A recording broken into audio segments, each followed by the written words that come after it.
There are a lot of really fancy miter saw stations on YouTube, and this is certainly not one of them. In the last episode, we found what I thought was the deal of a lifetime on this miter saw, and now we need to build a miter saw station. I've been going back and forth on how I want to go about doing this. We had discussed in the last video whether we go kind of the full extreme and build something super nice and permanent, or if we just get something going out of some scrap material for now, just to kind of get the place functional. I think we're gonna go ahead and roll with the scrap wood method with a little bit of forward thinking for the ability to add some features later, or eventually just kind of start over should we need to. I'm not too worried about things being permanent. I just need this thing to function for now. That being said, I did some looking around the shop and I've got some old workbenches that used to be places and a bunch of scrap wood, and I think I can almost do the entire project just using scrap that I have laying around. Now, I did go to the store and buy some new screws and hardware and a couple extra of the 4x4s that I want to use. I'm gonna do the construction very similar to this workbench table, the square one that we built about a year ago. If you don't remember that video,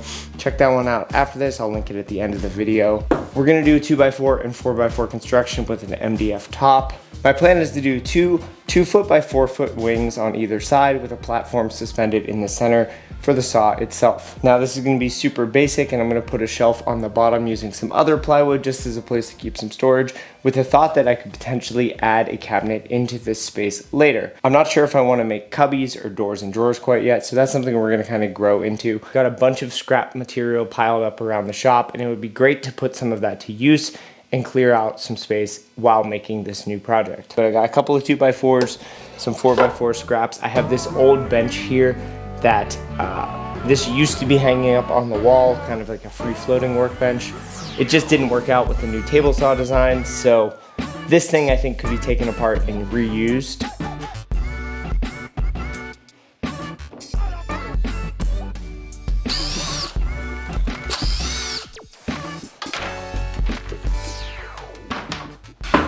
This is one of those projects where you need the project in order to successfully build the project.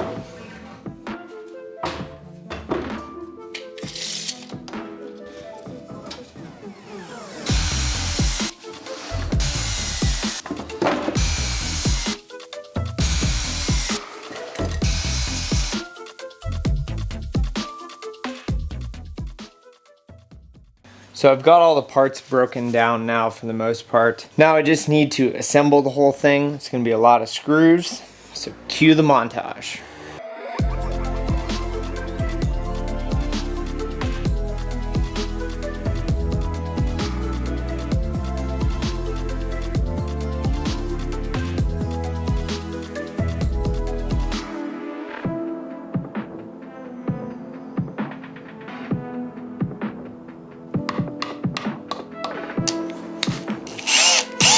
So now these have 3 little screws that go into the 3 holes around the outside just to hold the thing in place. I'm going to use one of these like self-centering door hinge bits.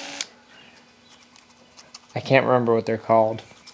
They have a name, but they're like the most useful thing ever if you ever have a situation like this where you have a metal thing like a door hinge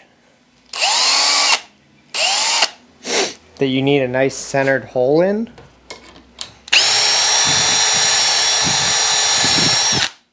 Because it has a taper on the end that matches the taper of the thing.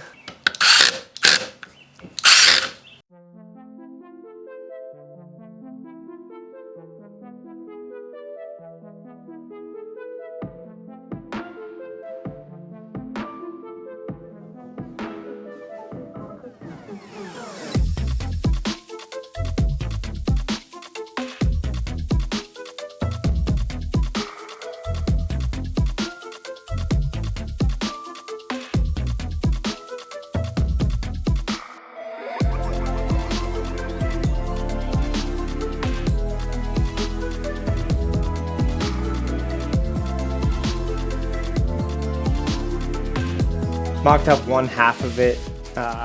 The trash can fits underneath, so I might actually leave one side open as a place for the trash can to live, because it kind of just floats around and it's terrible right now. So I made 2 bottom shelves. I may tear one apart and just put like a back stretcher and little side things on it and leave the front part open. But I'm really liking even as is, it's pretty sturdy, and this is just half. Once it's all tied together, set in place, leveled, weighted down, all the things, I think we're going to be in a good spot. So now we just need to add the legs to the other half.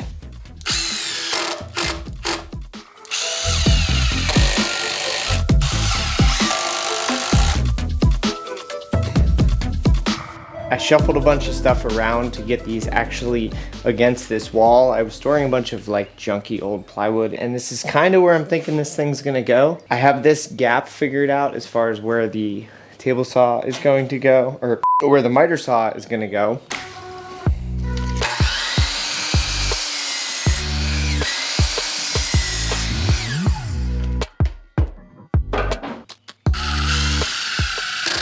I'm reaching the point of this project where I'm getting frustrated and it's not turning out how I thought it would, and like things are just like,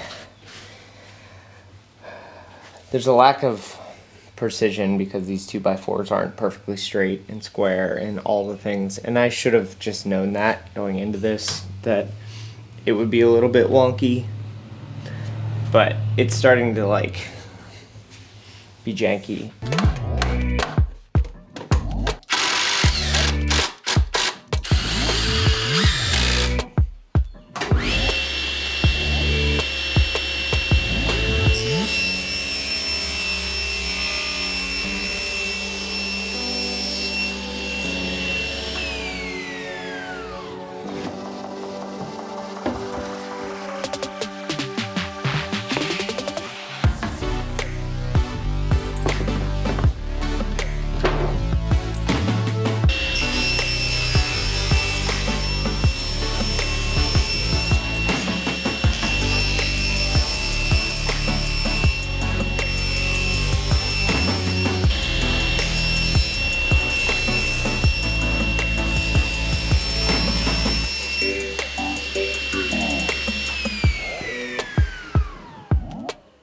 I spent probably 30 minutes off camera just kind of fixing some jankiness, things just not being super tight or super flat. I really should have milled all of these 2x4s perfectly square first, but I don't have a joiner or a planer, which is why I didn't. I was just trying to do this like the quick and easy way, which you think we'd learn by now that doing it the quick and easy way is just not the answer. The next step is these two boards are just a hair too long, so I'm going to mark those, and then I'll have to use a circular saw and a scrap of wood to cut those flush because my table saw isn't big enough to do it and I don't own a track saw yet.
Technically speaking, this is the minimum viable product of a miter saw station. It has support on either side in which I can lay down a piece of wood and cut it safely without it falling or flying. Or there's something interesting about the concept of like the minimum viable product, because I could certainly just stop right now and leave this thing as is. I'm not going to. There's a couple more things that I want to do and something important that I ordered that I want to show you guys.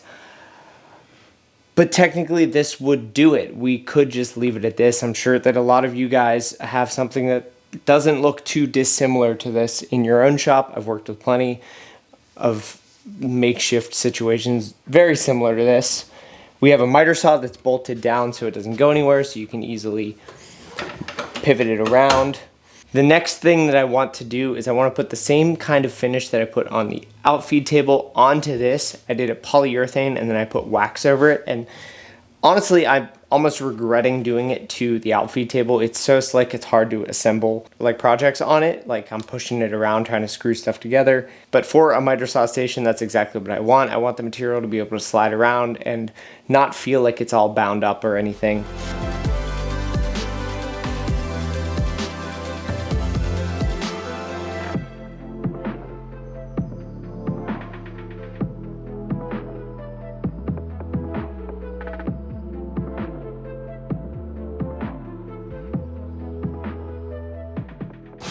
Now, just like I did on the outfeed table, we're gonna go ahead and put a wax finish on this. I'm really happy with how the wax over polyurethane worked for finish of the MDF on that outfeed table. Boards slide right across it really nice, almost to a fault as I've used that as an assembly table as I'm trying to hold things together.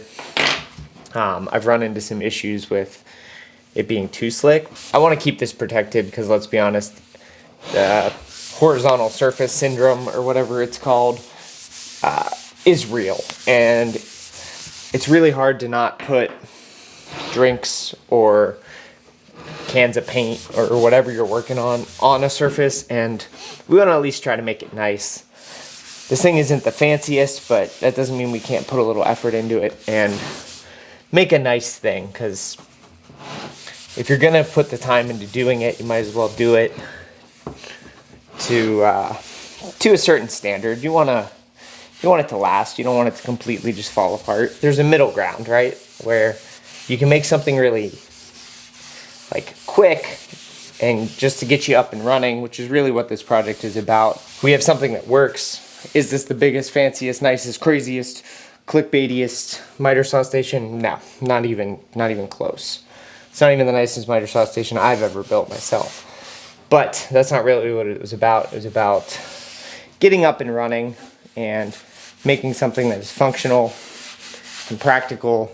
And I had a conversation with a friend yesterday about, like, projects don't need to be this sort of permanent existence. They can be temporary, works for now solution, and we can always change it later. Same with I've gotten a couple of people saying that they don't think that the miter saw that I bought is the best, and I'm pretty sure I said that it's not the best, but that's okay. The thing was $200. If it stops serving me in the way that I need, if I need a better, bigger, different one, we'll figure that out down the line. But for right now, we're making this work. I forgot to put the bottom shelf on the one side, so we're gonna do that real quick. Just gotta drag this 100 and some pound anvil out of the way.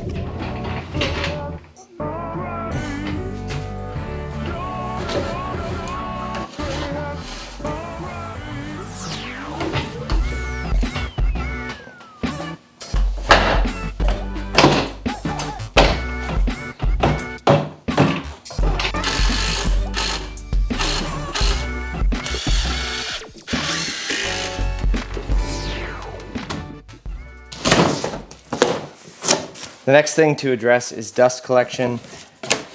I'm gonna go with the shop vac method on this. So I found this rigid shop vac for like $100 at the Home Depot. That's a nice little square one that I think will be perfect for what I'm trying to do here. Ooh, it's got a little blade attachment, sick. So this one can live permanently under the workbench and hook up to this thing, and then we can leave the other one for actual shop vacuuming needs. It looks like that. The other way that we're gonna work on the dust collection here is Shop Nation sent me the dust collector attachment that they make for this saw. Supposedly this really helps with the dust collection issues. They make a whole bunch of different ones for this saw, the bigger version of it, and a bunch of other miter saws on the market, as well as some other cool accessories. I had reached out to him when I bought this, and he was nice enough to send this to me. He just did it out of the goodness of his heart, and he didn't ask for anything in return, but I am gonna leave some links to his stuff down below. He's the one that inspired me to make the tiny model of the shop we did back in December or whatever that was, and he's just a great guy making really great content. So if you're into 3D printing or shop accessories, I'll leave stuff down there below. Doesn't help me at all. I get nothing from it other than he's a friend and I like what he's doing.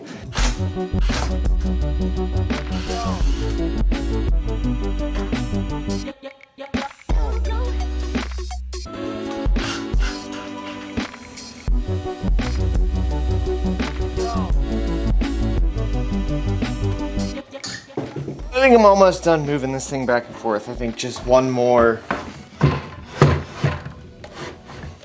round of tomfoolery. By pure luck, I found a hole saw bit. I own like 2, and one of them happened to be the right size, I think, for what I need. I think I can make it work. Anywhere back here is acceptable for that.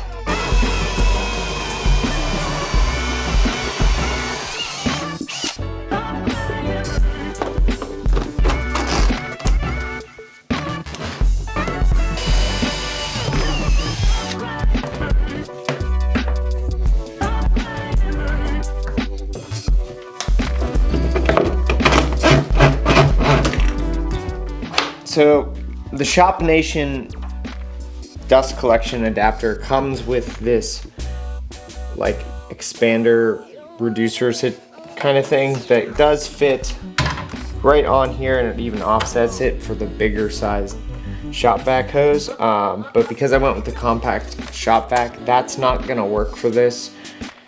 At some point I'm gonna buy a 3D printer, and then things like this will be really easy to make because I could just make a tube that's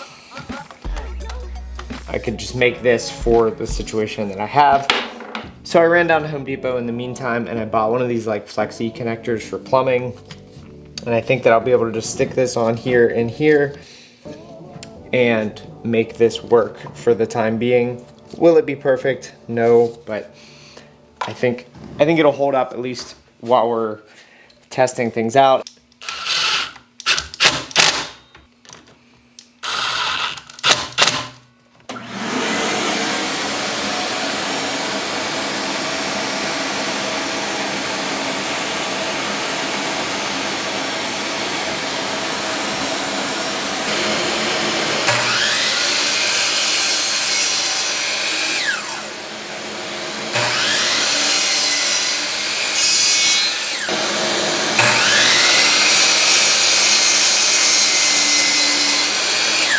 And I'm gonna call it a video here. There's a lot of things that we still can and probably will do as we add on to this, but this is sort of the minimum viable product as far as being able to get ourselves up and running in the workshop.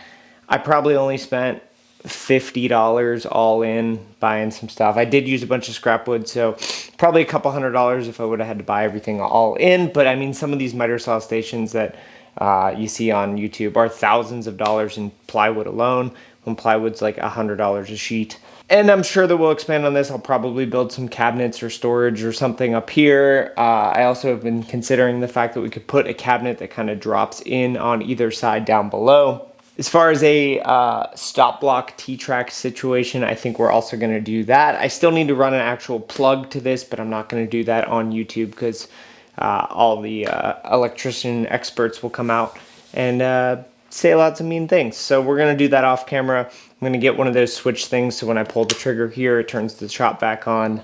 Thank you guys so much for watching this one. I really appreciate everyone's support and enthusiasm around building out this shop. If you aren't already subscribed, go ahead and do so. Leave me a comment down below, and don't forget to check out all the links in the description. Check out Shop Nation. He's got a lot of cool stuff going on. I've got some other stuff listed down below as ways that you can support the channel.